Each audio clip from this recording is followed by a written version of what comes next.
Hi dear friends, welcome back my channel.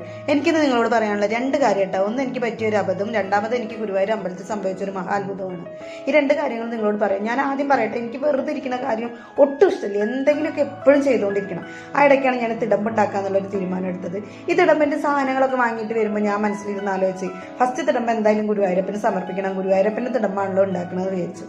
അങ്ങനെ ഞാൻ അത് കൊണ്ടുവന്ന് രണ്ടാം ദിവസത്തിന്റെ തിടമ്പിന്റെ വർക്കുകളൊക്കെ ആരംഭിച്ചിരിക്കുന്ന സമയത്താണ് എൻ്റെ ബ്രദർ എന്നെ വിളിച്ചിട്ട് പറഞ്ഞത്, അവൻ നാളെ മുംബൈക്ക് തിരിച്ചു പോവുകയാണെന്ന് പറഞ്ഞു. അപ്പം ഞാൻ വിചാരിച്ചു, എന്തായാലും മുംബൈക്ക് അവൻ തിരിച്ചു പോയില്ലേ, ഈ സാധനം അവിടെ കിട്ടാത്തതാണല്ലോ, അപ്പോൾ ഇത് ഒരെണ്ണം അവൻ്റെ കയ്യിൽ ഉണ്ടാക്കി കൊടുത്തയച്ച ഓർഡറുകൾ കിട്ടുമല്ലോ എന്ന് വിചാരിച്ചിട്ട് ഞാൻ അന്ന് രാത്രി തന്നെ തിരുന്നുണ്ടാക്കിയിട്ട് അത് അവൻ്റെ കയ്യിൽ കൊടുത്തായിരുന്നു. അങ്ങനെ ഞാൻ ഗുരുവായൂരപ്പന് തിടമ്പ് സമർപ്പിക്കാമെന്ന് പറഞ്ഞത് എൻ്റെ മനസ്സിലുണ്ടായിരുന്നെങ്കിലും കൂടി അടുത്തത് ഞാൻ ഉണ്ടാക്കി കൊടുക്കാമല്ലോ എന്ന് ഞാൻ തീരുമാനിച്ചിട്ടുണ്ടായി.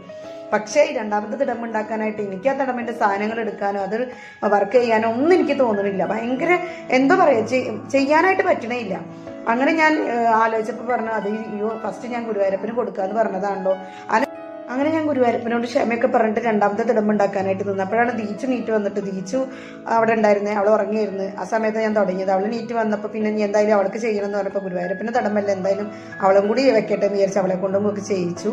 അങ്ങനെ ഈ തിടമ്പ് ഉണ്ടാക്കി കഴിഞ്ഞിട്ട് ഇത് വീണ്ടും ഒരു മാസം വീട്ടിൽ വെക്കേണ്ടി വന്നു. എനിക്ക് ഗുരുവായൂർ പോകാനായിട്ട് പറ്റില്ല. ഞാൻ കുറേ പ്രാവശ്യം ഗുരുവായൂർ പോകാമെന്ന് വെച്ചു, പക്ഷെ നടക്കുന്നില്ല. അങ്ങനെ മോൻ വന്നപ്പോൾ ഞാൻ മോനോട് പറഞ്ഞു, എനിക്ക് ഗുരുവായൂർ ഒന്ന് പോകാനുണ്ട്, ഇങ്ങനെ ഒരു സാധനം ഉണ്ടാക്കി വെച്ചത് അവിടെ കൊടുക്കാനുണ്ട് പറഞ്ഞപ്പോൾ അവൻ പറഞ്ഞു ശരി പോവാ പറഞ്ഞു. അങ്ങനെ ഒരു ദിവസം രാത്രി വൈകുന്നേരം നേരത്തെ ഞങ്ങൾ ഇവിടുന്ന് പുറപ്പെട്ടു.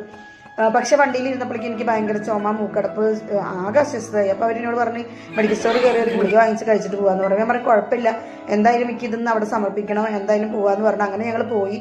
ഉള്ളിൽ സമർപ്പിക്കാനാണ് ഞാൻ ആഗ്രഹിച്ചിരുന്നത്. പക്ഷേ ഭയങ്കര തിരക്ക് കാരണം ഉള്ളിലേക്ക് കയറാൻ പറ്റിയില്ല. ഉള്ളിൽ കയറി പിന്നെ പുറത്തേക്ക് ഇറങ്ങുമ്പോൾ ഭയങ്കര ലേറ്റ് ആവും. അപ്പോൾ ഞങ്ങളിവിടെ എത്തുമ്പോഴും ലേറ്റ് ആവും. അങ്ങനെ ഞാൻ പുറത്ത് തന്നെ സമർപ്പിക്കാൻ വെച്ചു. അങ്ങനെ ഞാൻ ഇത് പുറത്ത് സമർപ്പിച്ച് കണ്ണടച്ച് പ്രാർത്ഥിച്ച് ഒന്ന് തിരിഞ്ഞ് നോക്കുമ്പോൾ സംഭവം കണ്ണടച്ച് പ്രാർത്ഥിച്ച് തിരിഞ്ഞ് നോക്കുമ്പോൾ അതാണ് എൻ്റെ മുന്നിൽ ഇരിക്കുന്നുണ്ട്. എൻ്റെ തൊട്ട ബാക്കിലായിട്ട് അവൻ ഒരു 2 അടി ബാക്കിലായിട്ട് അവൻ നിൽക്കുന്നുണ്ട്. ഞാൻ അവൻ്റെ അടുത്തേക്ക് എത്തി, മോൻ്റെ അടുത്തേക്ക് എത്തിയപ്പോൾ എൻ്റെ മോൻ എന്നോട് പറഞ്ഞു, അമ്മ അവിടെ വെച്ച സാധനം കാണുന്നില്ല എന്ന് പറഞ്ഞു. എനിക്കുണ്ടല്ലോ എന്താ പറയേണ്ടതെന്ന് അറിയില്ല. സന്തോഷം, സങ്കടം, മഹാ അത്ഭുതം എനിക്കത്. കാരണം ഞാൻ വെച്ച സെക്കൻഡുകൾക്കുള്ളിലാണ് അത് അവിടെ നിന്ന് അവർ എടുത്തുകൊണ്ടത്. അപ്പോൾ ഗുരുവായൂരപ്പൻ അത് എത്രയും പെട്ടെന്ന് സ്വീകരിച്ചു എന്നുള്ളതാണ്.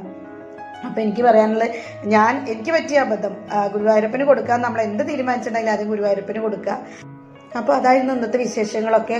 ചാനൽ സബ്സ്ക്രൈബ് ചെയ്യുക, ലൈക്ക് ചെയ്യുക, സപ്പോർട്ട് ചെയ്യുക. Thank you.